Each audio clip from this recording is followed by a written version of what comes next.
బల్లెం వీరుడు భారత star athlete Neeraj Chopra మరోసారి సత్తా చాటాడు. పారిస్ ఒలింపిక్స్ లో సిల్వర్ మెడల్ సాధించాడు. అర్ధరాత్రి జరిగిన జావెలిన్ త్రో ఫైనల్లో నీరజ్ రెండో ప్రయత్నంలో ఈటెను 89.45 మీటర్లు విసిరాడు. దీంతో మొత్తం 12 మంది పోటీ పడ్డ ఫైనల్లో రెండో స్థానంలో నిలిచాడు. పాక్ అథ్లెట్ నదీమ్ అర్షద్ 92.97 మీటర్లు విసిరి స్వర్ణం సాధించాడు. గ్రెనడా అథ్లెట్ పీటర్స్ అండర్సన్ కు కాంస్యం వచ్చింది.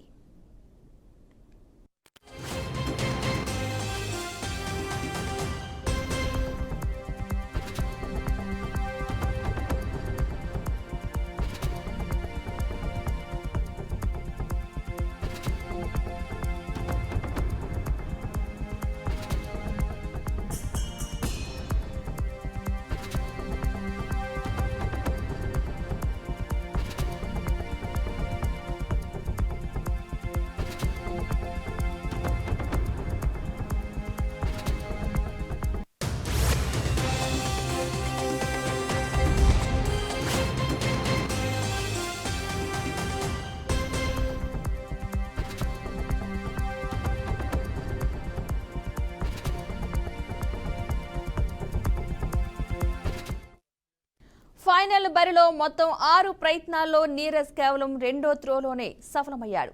మిగతా అన్ని ప్రయత్నాల్లో విఫలమయ్యాడు. పాక్ ఆటగాడు అర్షద్ 2 సార్లు 90 మీటర్ల కంటే ఎక్కువగా ఈటెను విసిరాడు. ఈ ఒలింపిక్స్ లో ఇప్పటి వరకు భారత్ మొత్తం 5 పతకాలు సాధించింది. వీటిలో తొలి సిల్వర్ మెడల్ నీరజ్దే. మిగతా వాటిలో షూటింగ్ లో 3, హాకీలో 1 వచ్చింది. ఇవన్నీ కాంస్య పతకాలు. టోక్యో ఒలింపిక్స్ విజేత అయిన నీరజ్ ఈ ఒలింపిక్స్ పోటీల్లోనూ స్వర్ణం సాధిస్తాడని యావత్ భారత్ ఆశలు పెట్టుకుంది. నీరజ్ మెరుగైన ప్రదర్శన చేసినా పాక్ అథ్లెట్ అనూహ్య ప్రదర్శన చేయడంతో రెండో స్థానంతో సంతృప్తి పడాల్సి వచ్చింది. ఇక వరుస 2 ఒలింపిక్స్ పోటీల్లో 2 పతకాలు అందుకున్న భారత వీరుడుగా నీరజ్ రికార్డు సృష్టించాడు. గత టోక్యో ఒలింపిక్స్ లో నీరజ్ 87.58 మీటర్లతో స్వర్ణం సాధించిన విషయం తెలిసిందే.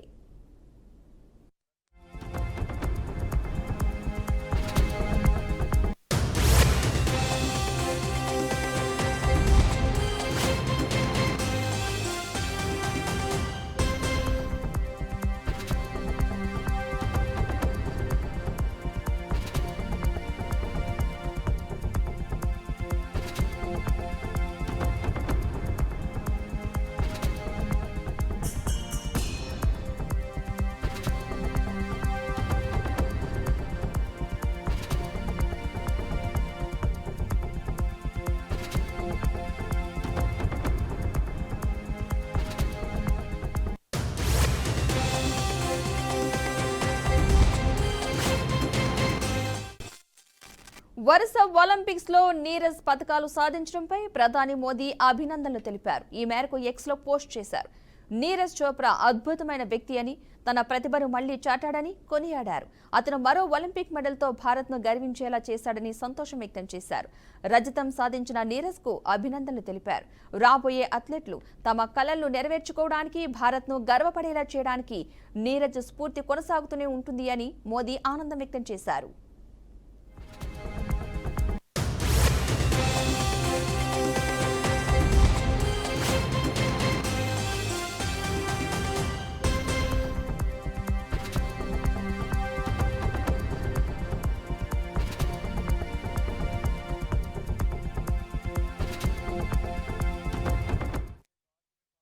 చరిత్ర సృష్టించిన నీరజ్ చోప్రాకు రాష్ట్రపతి ద్రౌపది ముర్ము అభినందనలు తెలిపారు.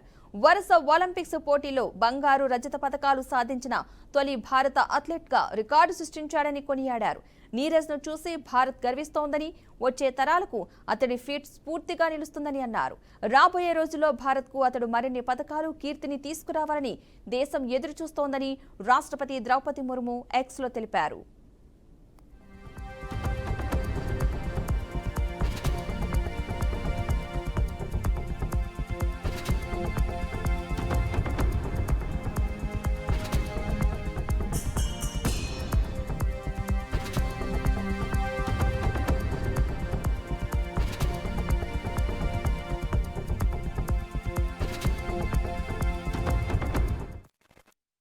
ఆశలు పెట్టుకున్న క్రీడాకారులు చాలా మంది ముందే నిష్క్రమించారు. కొందరు పతకానికి చేరువగా వెళ్లి నిరాశపడ్డారు.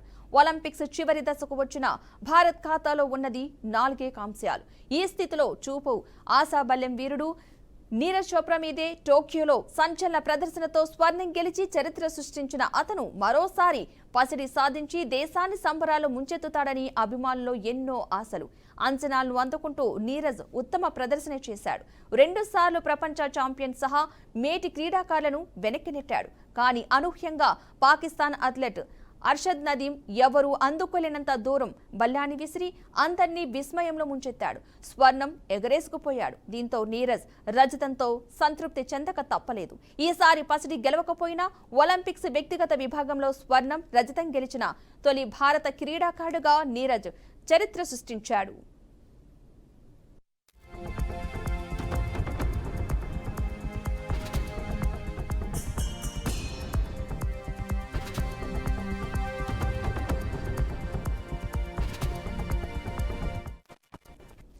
ఓ విజయం తర్వాత వచ్చే పేరు ప్రఖ్యాతలను ఎలా తీసుకున్నామనే దానిపైనే ఓ అథ్లెట్ కెరీర్ ఆధారపడి ఉంటుంది. అలాంటిది ఒలింపిక్స్ అథ్లెటిక్స్లో స్వర్ణంతో ఒక్కసారిగా వచ్చిన పేరు, డబ్బును చూసి నీరజ్ దారి తప్పలేదు.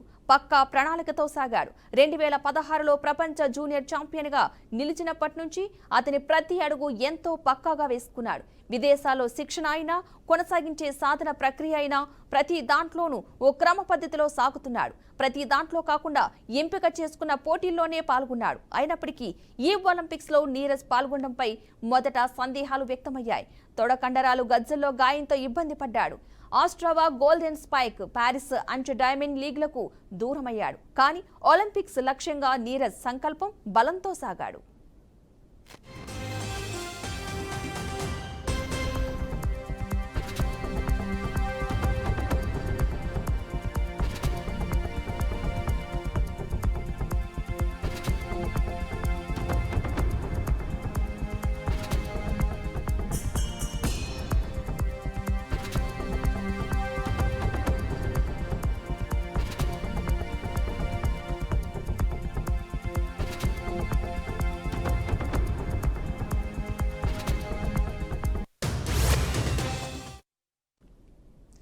ఏ పోటీలోనైనా ప్రత్యర్థుల్లో నీరజ్ కంటే ఉత్తమ ప్రదర్శన చేసిన వాళ్ళు ఉంటారు.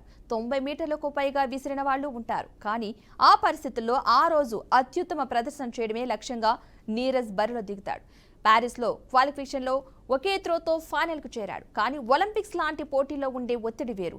అన్ని కాంస్యాలు వస్తుంటే నీరజ్ ఖచ్చితంగా స్వర్ణం సాధిస్తాడని కోట్లాది భారతీయులు భారీగా పెట్టుకున్న ఆశలను మోస్తూ రాణించడం అంత సులువు కాదు. ఈ ఒలింపిక్స్లో అతను వెండి పతకం గెలిచినా ఇది అతని ఘనతను తక్కువ చేసేది కాదు. ఎందుకంటే అతని ఆట కేవలం పతకాలకే పరిమితం కాలేదు. దేశంలో అథ్లెటిక్స్ పట్ల, ముఖ్యంగా జావెలిన్ పట్ల ఆదరణ పెరగడానికి కారణమైంది. ఇప్పుడు ఈ ప్రదర్శనతో దేశంలో ఈటెను పట్టే చిన్నారుల సంఖ్య మరింత పెరగడం ఖాయంగా కనిపిస్తోంది.